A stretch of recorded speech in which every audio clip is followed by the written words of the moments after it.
Hello everybody and welcome to this week's Easy 11 Plus live lesson from me and from Dimitri is feeling particularly fluffy today. Kadan Guruj in the comments says it's Grigri, isn't it? No, this is Dimitri. How? Dimitri would be very, very offended that you thought he was Grigri. Dimitri is the furry one. Anyway, it's fantastic to have you all here this evening. This is going to be a short lesson because I'm teaching a class at 6:30, so we're going to be here for about 20 minutes.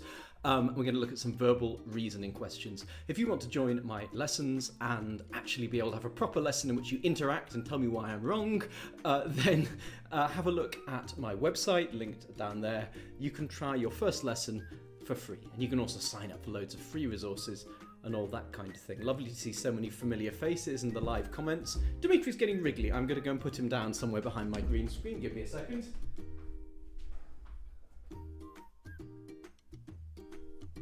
Okay, I've just put Dimitri down.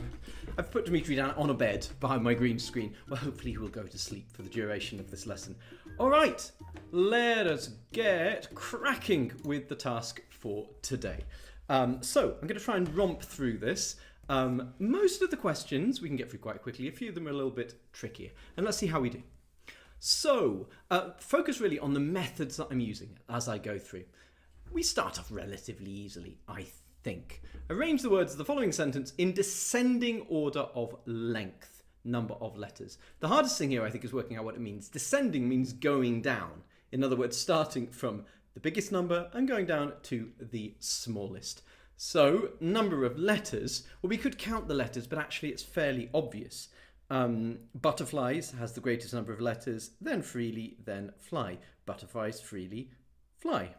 Butterflies freely fly, that's option D. So that was easy. Let's move on to the next one. Arrange the words of the following sentence in descending order of the number of vowels within each word. Remember, the vowels are the long sounds a, e, o, u, and so on, o, a, and so on, all those kinds of things. And consonants are b, h, t, l, those sorts of things. How many vowels are there here? Her, so we got a vowel here, the e, so we got one there. Here we got a, and we got a, I, and e, so we got 3. And here we got o and e, so we got 2 vowels. We need descending order, so again, largest to smallest. So it's babies dozed her. Babies dozed her. I wonder what that means. Babies dozed her. What must it be like to be dozed by a baby? Better than being bulldozed by a baby. That at least must be true.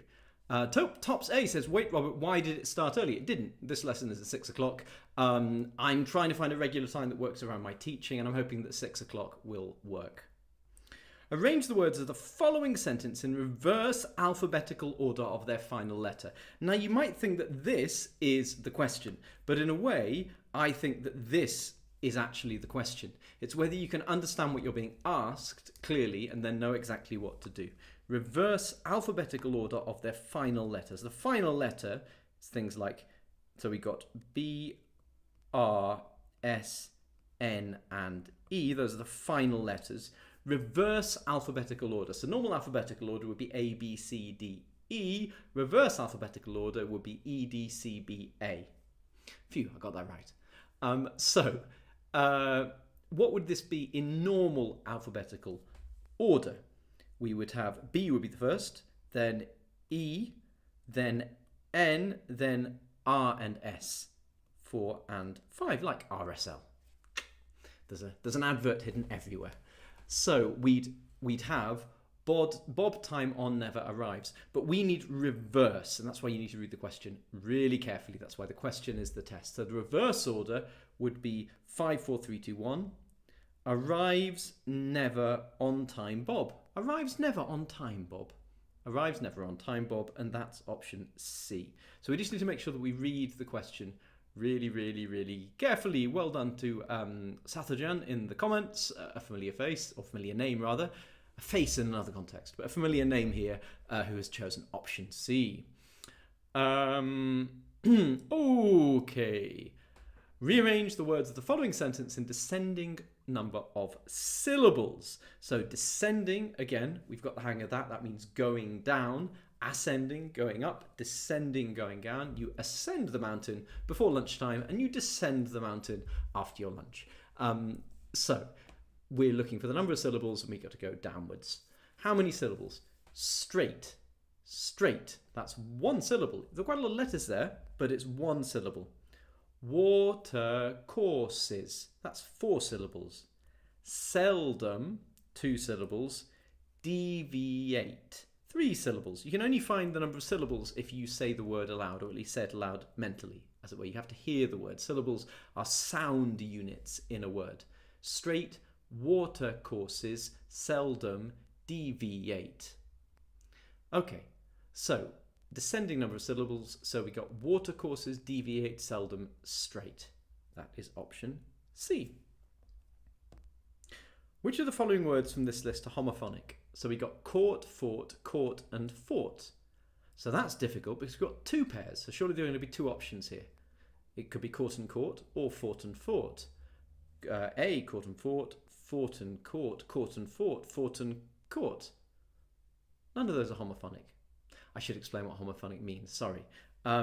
So phonic means to do with sounds, and homo means same, the opposite of hetero, which means different. So homophonic means same sound. So court and court have the same sound, and fought have the same sound, but those options aren't given to us. So it must be E, none of the above. Interesting.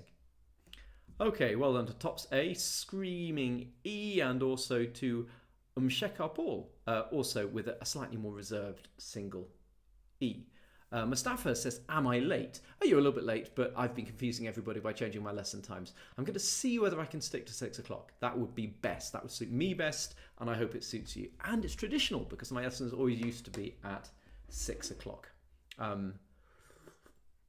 Hello from the alpaca, a familiar face on this channel for many of you. Okay, so a very, very long question. In the following sentence, the letters in capitals are an anagram of another word which belongs in that place to make sense of the sentence. Does everybody get that? Solve the anagram and identify which of the following statements is true of the word which fits there. Okay, so basically, let's solve the anagram and then check the options. It's a very complicated way of saying that. Karfen is a country west of Switzerland. This is a funny one because it's a verbal reasoning question, but if you just had to try all the countries in the world, I think you'd actually find this rather difficult, no? Karfen. So actually it really does help if you have some sense of what the map looks like and where Switzerland is. I can tell you where Switzerland is. It's here. Which way is France? It is that way. France is that way. But that won't help you answer this. Karfen. Oh, I just gave the answer. I'm an absolute twit. Yeah, it's France. You need to have a sense of European countries. So you need to think, what are the main European countries? France, Germany, Italy, Austria. Oh, I've gone around Switzerland. But you can think of other ones if you like, Poland and even Lithuania and whatnot. But if you limit yourself to European countries and start going through them, it might pop out. Now with anagrams like this, is there a technique for them? Is there a technique? Sometimes you'll spot groups of letters that really belong together. For instance, the anagram will contain a Q somewhere and a U somewhere, and it's really likely that the U comes after the Q. But more often than not, it's actually rather tricky, and the certain combinations might be there or might not. I find that often the best way to deal with anagrams, 2 things. First of all, if there are any clues, I accidentally gave the answer before, sorry about that. But if there are any clues, then they can help you. But the other thing is, what I find useful, and everyone finds their own techniques, what I find useful is just to kind of zone out a little bit. If I look at the word really intensely and trying to work out what it is, then that will make sense to you, because as far as you can tell, the word is behind me, so what am I doing? If I look at the word and try to work out what it is, did that work? Yeah. Then often I don't get it. But if I just kind of look at it a bit vaguely, concentrate a little bit less and just almost like meditate on the word, often it kind of pops out. Oh, France. So the word begins with the letter F. That's option D. Onwards. Okay, we got another anagram, and there are no clues about what the word might be in the instructions. Basically, they say solve the anagram and then choose the best option. My favourite, predator. So it's a predator. What's a predator? Something that something that kills and eats other animals. A predator. In other words, it lives off prey. The words prey and predator are closely linked, if you think about it. So, predator is the old pair. Really hard. I think you just have to zoom out a little bit. Zoom out, and if you just sort of relax into it, what do you see? Has anyone got this one yet? Has anyone got this one? No one in the live comments seems to have done. I zoom out a bit, and I pair, and I think bear, no, and then after a while, leopard falls out. Now, if you've got a paper where you can do the questions in any order, don't spend ages and ages and ages trying to solve a question like this. If you don't see it, move on, put some kind of mark by the question to remind you to come back later and do it when you've got time, because you might stare at this for 5 minutes and not see it, to be frank, but also you might see it quite quickly when you get a second look. What you shouldn't do is spend 5 minutes staring at it in the middle of the exam. You just can't afford that. So leopard is our answer. Ending ends with D. Leopard. It ends with D. But yeah, I'm not completely convinced by anagrams. I don't know how good a test of sort of school intelligence they really are. I also think they have a huge amount to do with practice. So if you do crosswords and so on, then you'll be quite used to spotting anagrams. And if you don't, then they can be really, really tricky. Does that really tell anybody anything about whether you're the right person to go to, in this case, St Olave's Grammar School? I have my doubts, to be honest. But be that as it may. It's their question, they set it. Okay. Find the same pair of letters that will start the first word and end the second. In other words, for example, if we try option A, we need to take bow and put it there, and also put it there. So we'd have boast, oh that's a word, and stapbo, which is not a word in English. Maybe it's a word in some, hideously complicated language, like Serbo-Croat or something, but not in English. Stapbo, no. Roast, yep. Stapro, no. Chast, no. And stapch, even less. We're getting into Serbo-Croat again. Beast, oh yeah, beast. But Stapbe? No. So Sathajan choosing D. I'm not convinced. Least? Staple. That's the one. So you need to work through systematically. Try each option carefully. It won't take you too long. But beware of the different pronunciations as possible. So if you said least and staple, you'd go, oh no, that isn't a word. You have to spot that if you put LE here, that's actually pronounced staple. And of course, we all know what a staple is. In the sentence below, a 4-letter word is hidden at the end of one word and the start of the next. Okay, familiar kind of verbal reasoning question. Which of the following is true of the hidden word? So first of all, we need to find the word. Now for this, you need a system. It's a 4-letter word. So I do it like this. I try each option, but I do it really quickly. So I go, ifyo, no. Fio, no. So it isn't those. Okay.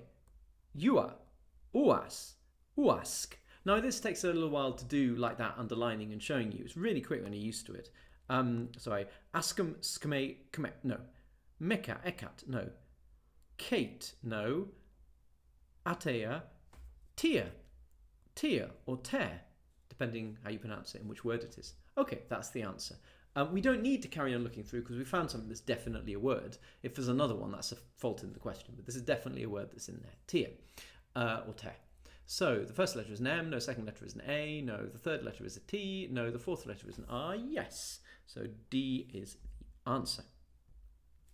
Find a 3-letter word which completes the word in capital letters, finishing the sentence in a sensible way. The 3-letter word. So I'm not looking for 3 random letters. There needs to be a word that goes inside or somewhere in this word.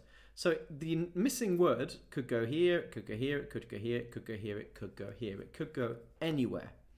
Now you can start looking at this just focusing on the letters and going, well, B and H are a really weird letter pair, so I reckon it's something that goes in here. Bo-hair, bio-hair, blot-hair. You could be there a little while. Use the help that you're given. My uncle is my father's. Okay, your uncle and your father. So your uncle is the brother of your mother or your father. So it must be brother. Oh, yes. B, rot, hair. Brother. So the word is rot, to decay. So the middle letter is O, R-O-T. So use all the help that you're given. Don't just plunge into it like it's just an anagram by itself. It isn't. It isn't an anagram. Which of these pairs of words is the odd one out in terms of how their meanings relate to one another? Country, Angola. Angola's a country. School, primary. Primary is a kind of school. A primary, you can say that. Lion, carnivore. A lion is a kind of carnivore. River, Thames. The Thames is an example of a river. Tree, elm. An elm is an example of a tree or a kind of tree. Hang on. I can't find an odd one out. They all look like they're the same. We need to look a little bit more carefully. Country, Angola. So country is the category, Angola is the example. School is the category, primary is the example. River is the category, Thames is the example. Tree is the category, elm is the example. But here, carnivore is the category, meat eaters, but lion is the example. So in C, they're the wrong way round. In C, we go from the example to the broader category. So C must be the odd one out. That's a little bit tricky, I think. But yeah, it's teaching something perfectly reasonable. Okay, which pair of words is grammatically the odd one out? So that wording sounds confusing, but let's look at them. We've got fluffy cloud. Well, grammatically, we've got an adjective and a noun. A word describing a noun and a noun. Steep hill, that's the same. What kind of hill is it? It's a steep one. Sleepy boy. The boy is sleepy. Sleepy is an adjective. Scary monster, like me. So scary is the adjective describing the monster. I'm very scary. I know. I'm monstrous. I'm a scary monster. Brick red. Brick red. Hang on.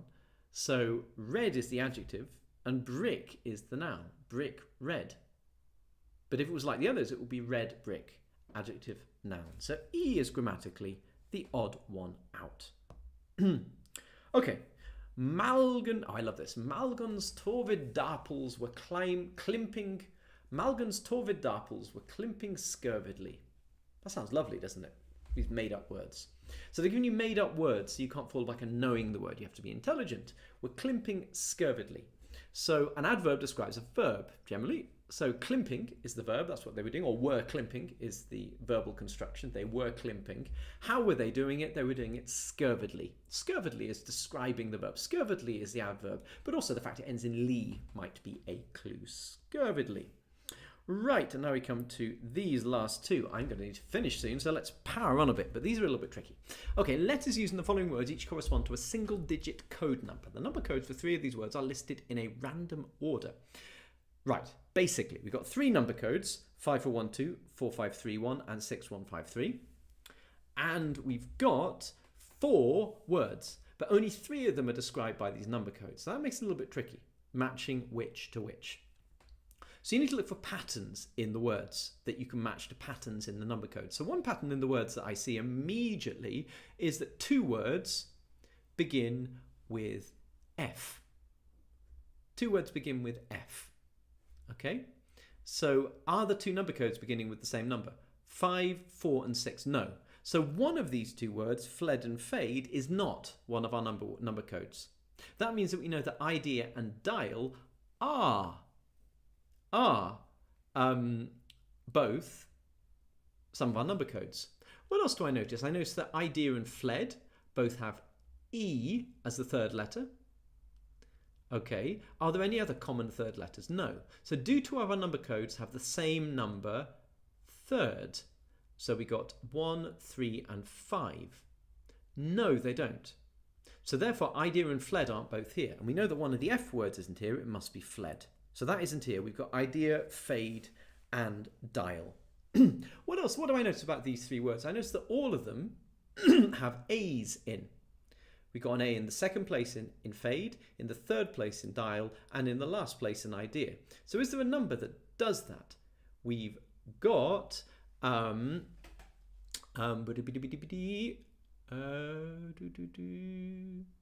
on a sec. Have I made a mistake here? Have I made a mistake? Something isn't quite making sense to me here. So we got rid of fled because one of the F words isn't here. I'm going back for my logic. Then we said, one of the F words isn't here. It's either fade or fled. And then we said, if idea and fled are both here, we'll see the same number in third place in 2 of the words. But we don't. We got 1 and 3 and 5. So therefore it can't be fled that's here. So that must be the one that's gone. Then with what's left, we've got oh yes, it's 1. That's the one. I was being stupid. Good. So we've got A in 4th place, A in 2nd place, and A in 3rd place. And that's the ones. Good. Excellent. So 1 is A. Let's zoom in actually here, make life a bit easier. So 1 is A, and A, and A. Okay, and now we can tell, zoom out a tiny bit. Now we can tell which word is which. Where 1 is in last place, that's A, that must be idea. Where 1 is in 2nd place, that's A, it must be fade. And where 1 is in 3rd place, that must be dial. Okay, good. Now we've got what we need. So we need to good code for the word flee. So know that F, if we look at fade, is 6. Oops, that's a 6, I promise you. We know that L here in dial is 2. We know that E is 3. And A, as we found already, is 1. So 6231, that is option D. Okay, so the thing about these is you need to be very systematic. I've actually got a video about number codes on my channel from ages ago. You might want to have a look at that if the working there wasn't completely clear. You'll see that I confused myself a little bit at one point. You do need to be careful with these. They can be a bit fiddly. Okay, Billy, Pat, John, Tom and Peter go to a fun fair. Okay, let's try and do this really quickly because I've got to go. Billy, Pat, John, Tom and Peter. Everyone except for Tom goes, oh, by the way, which boy went on the most rides? Right, sorry, which boy went on the most rides? So, everyone except for Tom goes on the roller coaster. So let's give them all a tally mark. Billy, Pat, John and Peter. Okay, 4 of the boys went on the ghost train, but we don't know which. Okay, so we'll just hold that thought. We need to come back to that. Maybe there'll be a clue later. Only Billy did not go on the big wheel. Okay, so Billy didn't go on the big wheel, but all the others did. Peter went on the log flume and the spinning teacups. So Peter went on the log flume and the spinning teacups. So Peter's already got 4 tallies. Pat did not go on the ghost train. And now we go back to what we underlined. 4 of the boys went on the ghost train. It was all of them except Pat. So you've got Billy, John, Tom and Peter's now got 5. John and Tom went on the big wheel, so you might be tempted to start adding tallies to John and Tom, but we've actually already covered the big wheel.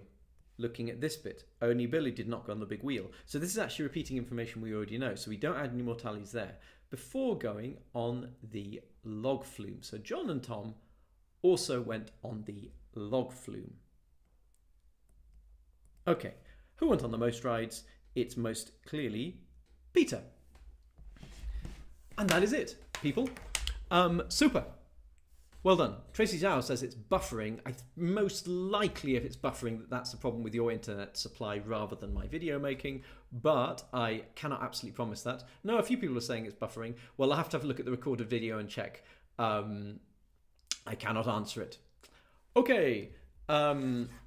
Ashley says, make the test harder. At this point, no one is getting anywhere. Goodness me. Some people are earlier in their preparation and do find this stuff tricky, but you may notice that I do include a lot of very difficult tests on my channel as well. This just happens to be a slightly easier one for people who are at a slightly earlier stage. But I think that, for example, question 41 here is pretty tricky, actually, and, you know, worth thinking about a bit. Not at all obvious how you do that. Right, I am going to have to disappear. Sigapi says, Robert, you finally made a new thumbnail. I'm afraid if you look far enough back through my historic videos, you may discover that, in fact, it isn't a new thumbnail. It's just a different one I've stolen from an old video. I'm so busy at the moment, I don't have time to make thumbnails. Right, that's enough, everybody. I need to go. It's been fantastic to have you here. Have a look at my website, see all the stuff that I offer, download all my free materials, and why not try one of my lessons for free? Why not send me a piece of work for marking for free? I offer all kinds of free things to encourage people to try my stuff. Take advantage of them. there's no trick. Go to the website, it's linked down there, try stuff out. All right, everybody, I've got to go. Thank you for being here. It's been fantastic. Hope it's been useful. And I very much looking forward to seeing you next Tuesday at 6 p.m.